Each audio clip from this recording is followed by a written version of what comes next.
expert comptable agréé, membre de l'ONEC RDC, qui est l'Ordre national des experts comptables. Je suis également l'associée gérante du cabinet Altis Partners. Donc, le cabinet Altis Partners est une société d'expertise comptable. On accompagne les opérateurs économiques dans des matières de comptabilité, expert comptable agréé, membre de l'ONEC RDC, qui est l'Ordre national des experts comptables. Je suis également l'associée gérante du cabinet Altis Partners. Donc, le cabinet Altis Partners est une société d'expertise comptable.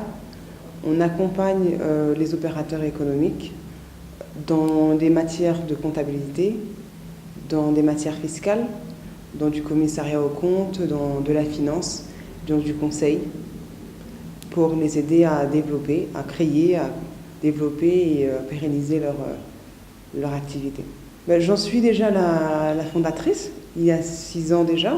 En 2013, j'ai décidé de pouvoir lancer le cabinet et les projets que nous avons ou l'ambition que nous avons par rapport à ce cabinet, c'est de pouvoir, on va dire, le rehausser au niveau des grands cabinets que nous avons, aussi bien localement, mais au niveau de l'Afrique et au niveau international.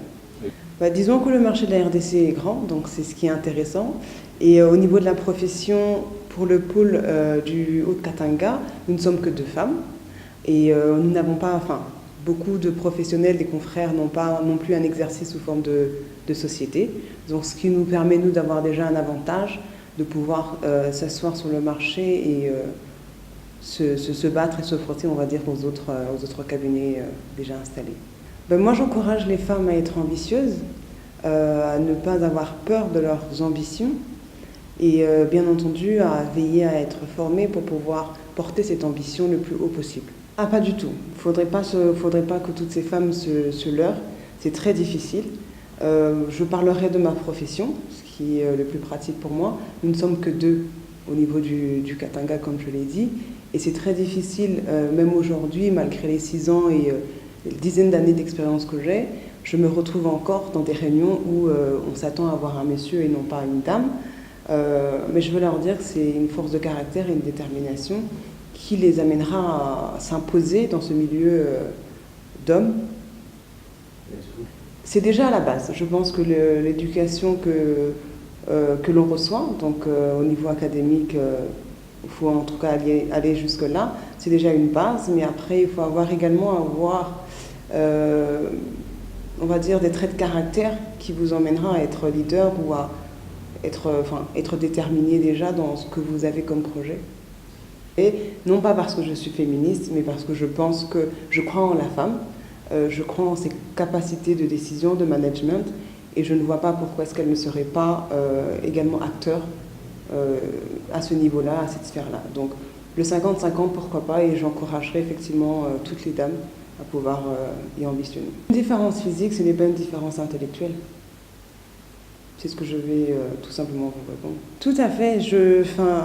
Là, je pourrais même en faire un appel, c'est que j'invite toutes les jeunes filles à venir au cabinet proposer, on va dire, leur participation. Là, j'ai une équipe de 8 collaborateurs, dont 2 femmes. Fort regrettable pour moi parce que j'aimerais voir aussi d'autres femmes qui ambitionnent, entre guillemets, à être experts comptables un jour et à se battre comme nous le faisons déjà, nous qui représentons cette petite partie de professionnels. Donc je les invite totalement à aspirer à ce métier-là et à être déterminés. Déjà, déposer le CV, une lettre de motivation. On recrute aussi bien sur des périodes de haute saison comme la période actuelle, qui est une période de clôture bilan, mais également durant toute l'année. Ça peut commencer par un stage, et puis après, en fonction des aptitudes que le candidat, homme ou femme, bien entendu, va nous présenter, on sait voir si c'est intéressant ou pas et si c'est encourageant. Nous avons, dans le style de management, il est plutôt très collaboratif. Moi, je considère toute mon équipe comme étant des collaborateurs et je les amène et nous avons l'ambition de les pousser à développer et donner le meilleur